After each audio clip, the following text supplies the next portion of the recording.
Assalamu alaikum. Welcome to a new episode of the Global Dawah Movement Show. Today's show, I believe, is going to be a special show, I think, because it is such an interesting thing. I was listening to The Magic of Reality, Richard Dawkins' book for children. It's basically how to bring children to atheism and skepticism and this sort of thing. And he said something which I think a lot of people out there believe.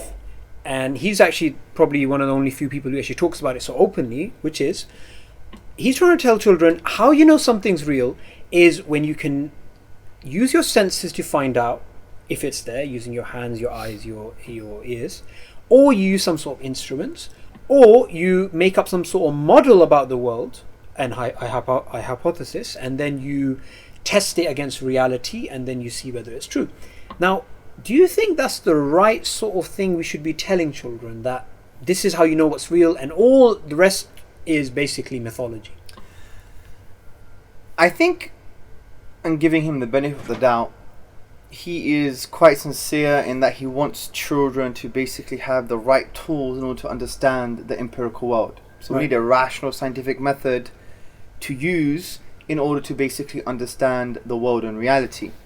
But he's oversimplified it. It's quite simplistic, and it can be quite dangerous, and can lead to contradictions. And I want to expose what he's saying with an example. I'm going to ask you a question, bro. Do you believe China is real? Do you believe it exists? Yeah, of course. You do, right? Yeah. If you were a betting man and we don't bet because we're Muslim, how much would you place? £1,000. £1,000. Okay, good. Rubles. Who? Rubles. 1,000 rubles. Rubles. Okay, good. Realistic. So, prove it to me. Prove to me China is real. China exists.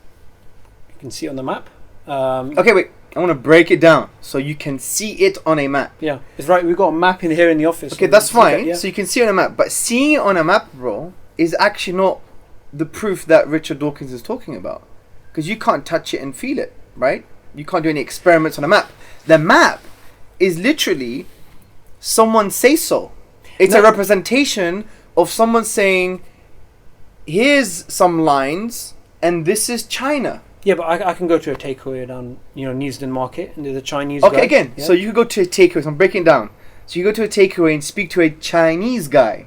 How do you know he's Chinese? He looks Chinese. Bro, he might be Japanese. He might be Korean. He's Oriental. But even understanding the word Oriental is still based on someone saying that people who look like this are Oriental. Okay, if I said to you, I'm Greek, is that empirical evidence or testimonial? Is it just my say-so? You have to believe my say-so, bro. Well, I do, but look... You may think I'm Pakistani. I look Pakistani, right? Look, I can put China in Google Images, and then I see, the... Okay, good. So let's break it down. I'm taking every argument you're giving me. So the first two arguments are just testimonial, based on the say-so of others. Someone drew lines on a map, it's the say-so of others. You met a Chinese guy, you got to believe his say-so, right? If I said to you, for example, I'm a Fufulonian. I'm from the island called Fufula. Well, it doesn't exist. It's not on the map. How do you know? Do you know the whole map? Okay, name me every single country in the world. Now. Okay. You can't, can you? Oh, yeah, of course. So the point is, both things that you've given me so far are testimonial. The other thing you said was, type in China on Google and you have Google Maps, right? And it says China. Bro, that's say-so of others. Yeah, but someone's been there. They use their senses to find out. Someone has been there. Yeah. But how do you know he's been there? He has to tell you, which is testimonial knowledge. That's fine. He has to tell me, but he actually visually uses his senses. That's what he said. But how do you know he did that? He said that. Because I trust him. You trust him. So all the examples you're giving me so far are testimonial. And then there's another one that I heard recently. Someone said, yes, but I know if I get on a plane, I will go to China. I said, no, I'm not going to let you get away with this one. Because the very fact that you think when you get on that plane you're going to go to China is not based on any empirical evidence. It's based on the fact that someone told you if you go on a plane, you go to China. And you believe China exists right now and you haven't been there yet. Exactly. And you believe China exists now. It's not based on a potentiality. If you happen to go on a plane, you'd find a place called China. So, even if you were to see videos and documentaries of China, it's still the testimony of the people who are taking the videos. Agreed. It's a source of knowledge. Now, that's clearly missing in the magic of reality. Exactly. And this is the big problem. And the irony of the magic of reality, the book itself, it relies on that source of knowledge, testimony, the say-so of others.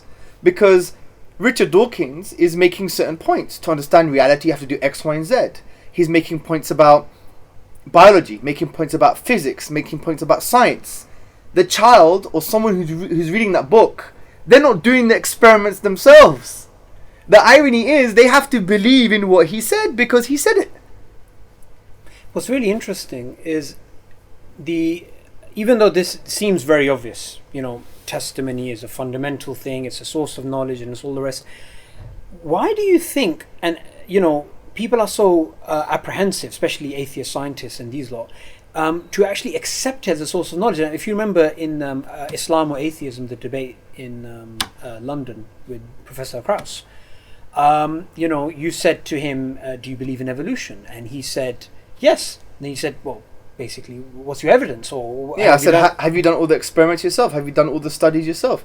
He said no. So that shows, and everybody started to laugh actually, because it exposed the fact that he has to still rely on others, on the say-so of others, whether it's written or oral or verbal, in order to understand reality, the reality of evolution. No one's going to do all the experiments in evolution. Why do you think such top scientists just don't know about stuff like this? So well, they do. It's the popularizers, because if you study the academic works of the philosophers of science, and you study, even go to the Berkeley website, which is a childlike website, it's very basic for people to understand the scientific method. It says that a key part of the scientific method is the collective experiences of other scientists. Now, one would argue, yeah, but we only believe they say so because it agrees with our general collective experiences. That's testimony again. But that's the point. And David Hume, all those hundreds of years ago, the Scottish skeptic, said the same thing. He basically said that, hold on a second, we only believe in testimony, and we do agree it's valid and we need it, we can't run away from it, but we believe in the say-so of others because it agrees with our collective experiences. Now, fast forward a couple of hundred years, you have Professor Cody in his book Testimony, a Philosophical Study, published in 1991, I believe. He said, hold on a second, and I'm paraphrasing and adding a few spices, obviously. He said, hold on a second, what do you mean by collective experiences? Do you mean your experience itself? Because if you just rely on just your experiences, can't know anything. You can't know anything, won't have much knowledge. If it's our collective experiences, well, how can you find out what other people's collective experiences Testimony are? Again. You have to believe the say of others. It's a shadow following us because you just can't escape it. Because we have a very short time to this show. What I really want to ask you now is, we've established this fundamental. We've established it's actually a misconception. A lot of people don't know why. But that, just before you do that, it doesn't mean we have to believe in everything that people say. But just like we don't have to believe in everything that we perceive, because our perceptions could be wrong. So there's problems with empiricism too. We're not going to observe all phenomena, right? And it doesn't mean we have to agree with everybody. And that's why in the past 30 years, in epistemology, which is the study of knowledge, they've agreed that testimony is fundamental, but they've discussed what constitutes testimony. And let me just give you a brief outline. You have, for example, as we said, Professor Cody, he said it's a fundamental source of knowledge. We've established that.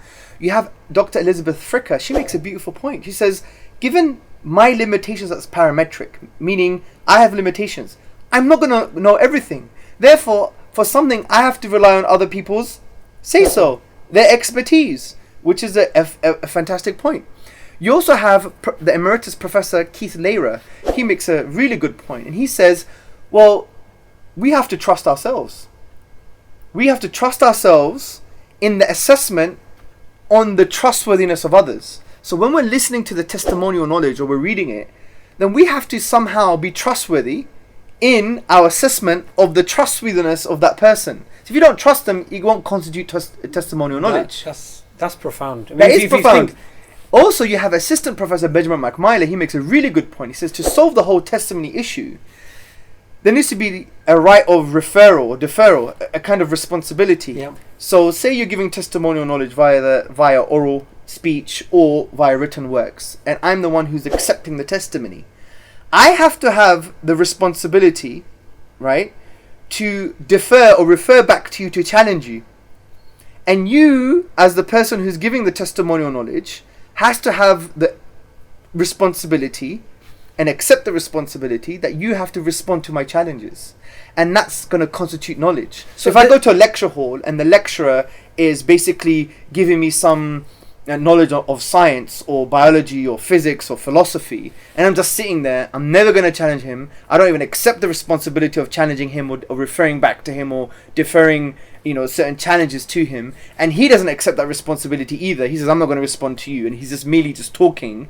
That doesn't constitute knowledge. What constitutes knowledge in terms of testimonial knowledge is that I'm able to challenge him and he can respond back to my challenges. Now, the reason I'm mentioning all of this, I know it's quite complicated, but it goes to show that not only is testimony a fundamental and valid source of knowledge, but at the same time there's a huge study on what constitutes testimonial knowledge. And therefore you can't say, well, we can't trust everything everyone says because some people are liars or they're false. Well, just like we can't trust our own senses sometimes. We don't have all the observations for particular phenomena. It's just a practical part of reality, and we just have to look at ways of what's the best way of deferring and finding out. I want to end on this. Let's end on this. Sure. Just to summarize this whole testimonial point. Prove to me that your mother gave birth to you, bro. I can do a DNA test tomorrow. You could do a DNA test. Have you done the DNA test? No. So why do you believe she's your mother now? She gave birth to you. My dad told me, or your dad told you. Or the midwife or somebody. Midwife testimonial. Even if you had videos and pictures, you're not the same person, right? As you came out of the womb, right? Yeah. So it's all testimonial knowledge. I had someone say to me, "Well, I have a DNA test. I have a DNA test results." Right? Maybe they were joking, and I said, "Yes, that's still testimonial. Did you do it yourself?" That's a good point. Do you have a DNA test kit at home? Yeah. So this goes to show that some things that we do, many things that we have to rely on testimony, and which shows it's a valid source of knowledge. And if you remove that, and that's why Richard Dawkins has to be a bit more nuanced. If he removes that, you can't have any science, because a lot of the science that we do is based on previous experimentation. Now you may argue we were doing experiments from the 7th century. Yeah, but they may argue, but the reason we believe it because if we were to do the experiment again, we'll have the same results. But that's neither here or there, because number one, if you were to do, knowing that you may be able to do the experiment again and have the same results, it's still based on testimony. Yeah. Do you see? Until you've done it. And you may have done it once, but you can't practically do all the tests yourself. And that's the point. There's going to be somewhere, in some place, in science, where you have to rely on the say-so of others.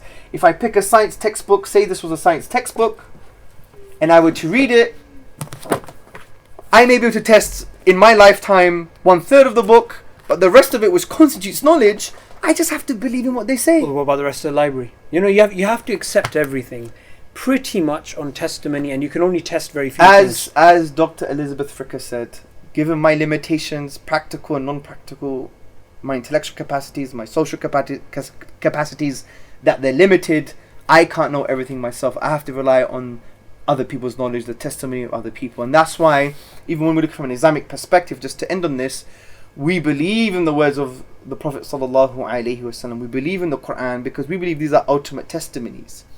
Yes, we can prove them empirically as well, and non-empirically and other things, but at the end of the day, it's a valid source of knowledge as well. Just the say-so of others, the say-so of God. And it's not just the say-so of God because we can prove it came from God, but that's a different discussion for a different show.